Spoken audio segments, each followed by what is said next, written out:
welcome to another exciting episode of the $1 Million Peddlers. I'm Papergoy. I'm Mr. Magazine. Today, I want to do a video out there to some of the newer people out there on eBay. People that have stumbled across us and really are trying to learn. And I have a question for you. Okay. Roughly, what would you think, what kind of steak would you need? Ooh, medium rare porterhouse. To get started on eBay? Oh. I mean, obviously you need... We're going back a long time now, so if I had to do it over again... Yeah, basically, yeah. 5,000?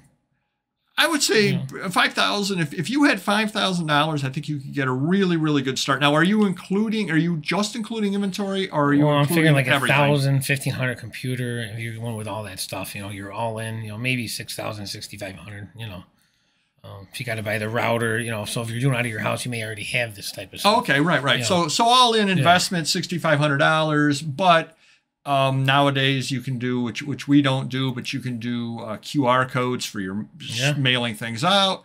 So basically, if you're getting started, you do need some basics. Obviously, you need the computer or the phone. A lot of people list on the phone with the apps, which people just have as a matter of course anyway. You need some sort of an internet connection, which the phone can give you as well. We preferred the old school, so you've got the printers and you got all that kind of stuff. That's the way we prefer. You need a credit card. Yeah, you do need one of those. Yeah, credit card, yeah.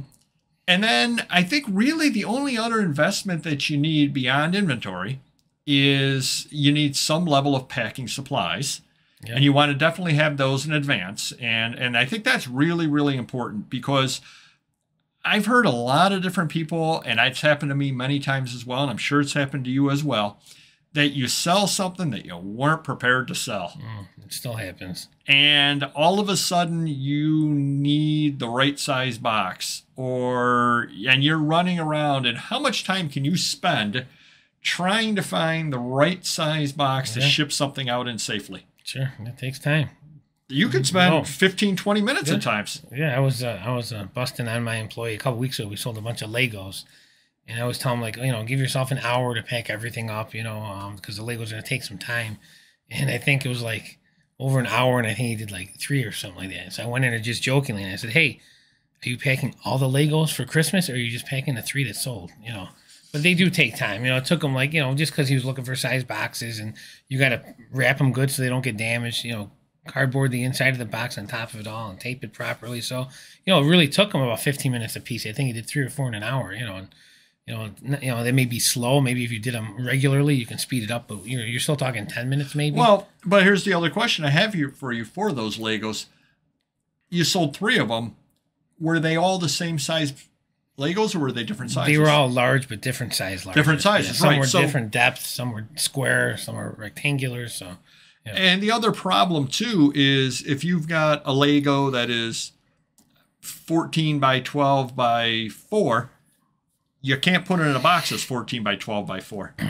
True. Right. You need a couple inches at least. You need a couple inches clearance, and it also has to be a good enough box. Yeah. So you're running around trying to find it, and then you find a box that'll fit because it's big enough, but it's way too deep.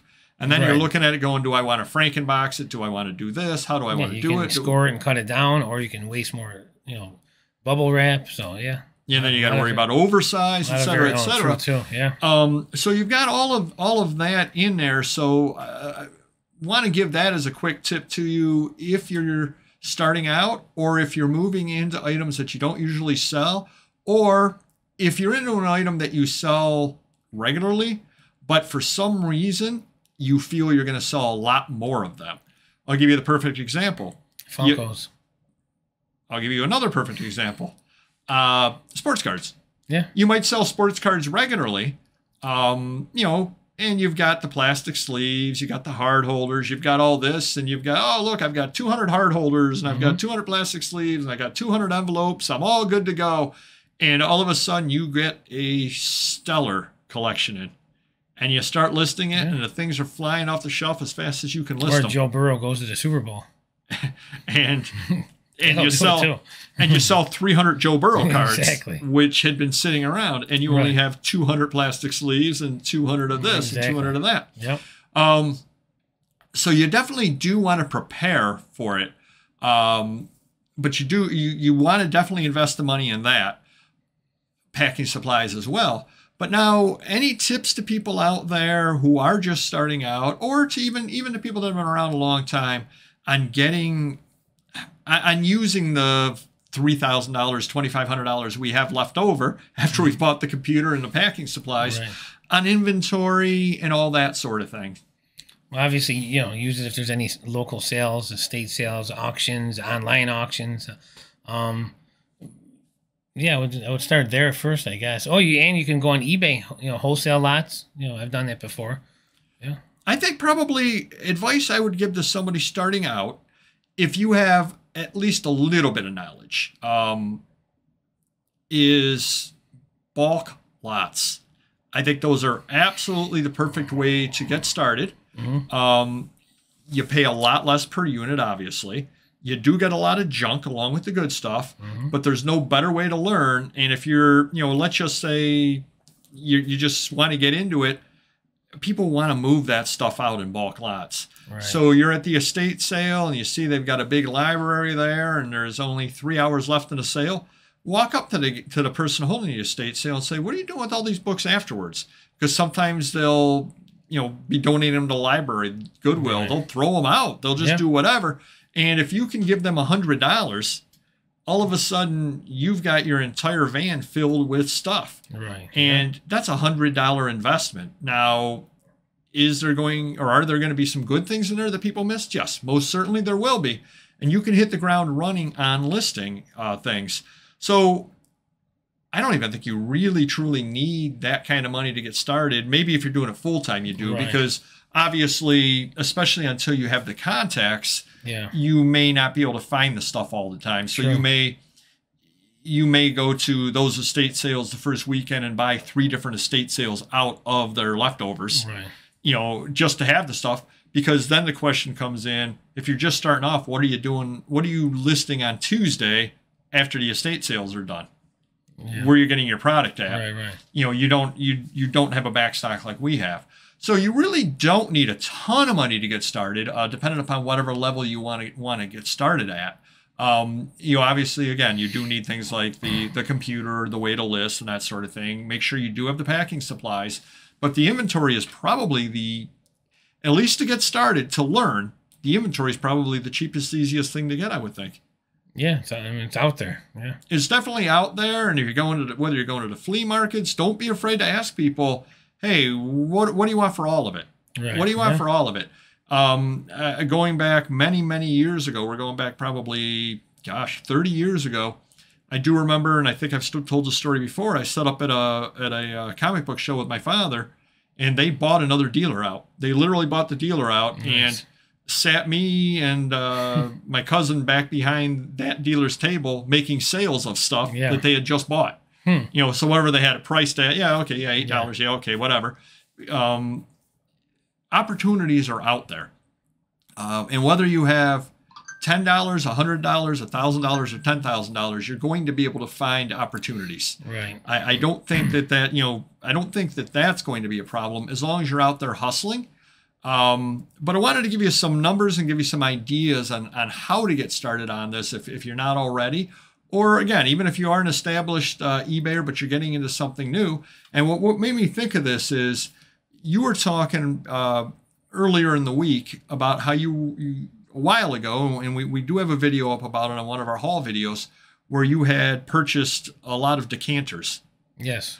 What are you doing as far as preparing for packing? And anybody out there that doesn't know, they're Jim Beam decanters. They're empty. They have to be empty in order to be able to sell them because we don't have any sort of licenses to sell the alcoholic contents. Right. So you sell the empty decanters. People collect those. Now some of them have parts that could get easily chipped, pieces that get easily chipped, et cetera, et cetera. So what have you begun to do as far as, because I know when you did the big Lego collection, you sent me a list of a bunch of different sizes of boxes, so that way you were prepared to start with. Sure. So what's going on? What are you doing? We're going to make sure we have enough bubble wrap, tissues, things like sometimes they like them tissued, then bubble wrap, depending on the, the item. But also, if they're in the factory box, you probably still want to put some tissue and bubble wrap in there too, because you never know what could happen with them. Other than that, measuring them a lot. Some automobiles have the same size boxes, so we'll measure those. We'll order that size. Other things might be bottles. We'll order that size in advance, and just go from there. Well, and that is one negative, that if you are starting out or you are getting into a niche that you're not overly familiar with, is one positive of selling magazines, comic books, is they tend to be standardized. If all you do is sell comic books, you've got the golden age, the silver age, the modern age, and you probably have some treasury editions and comic magazines. Right. You've got 5 sizes and maybe some digests. You got 6 sizes. Realistically, you've got 6 sizes, and probably 3 of those sizes you don't come across very often. Right. And if you bought golden age bags, you could use it for modern age books if you wanted to. Sure. So you really don't have that many issues when you're selling that. When you're selling these decanters, how many different size boxes might you possibly need? There's going to be a lot. Dozens. Yeah. There's all shapes and sizes, Yep. So hopefully that helps you a little bit there. You don't need a lot of money to get started, but one of the biggest things that hopefully you take out of this is plan ahead. I think that's probably one of the most important things you can do, is plan ahead. Have your packing supplies on hand, because the worst thing that could happen to Mr. Magazine here is not plan ahead. True. List those decanters. All of a sudden they fly off the shelf and he's got 12 of them to pack. He doesn't have the manpower to pack them. Yep. Doesn't have the supplies to pack them right. And, if one of those decanters is taking you 15 to 20 minutes to pack, that's cutting into the packer's time for packing other things as well. Yeah. So there are a lot of logistics that go into it, but money really isn't one of the more difficult things. You just need a little bit of money to start you out like a stake, but it really doesn't have to be all that big. So hopefully that helps you some, and we will see you next video. Take care. Bye-bye.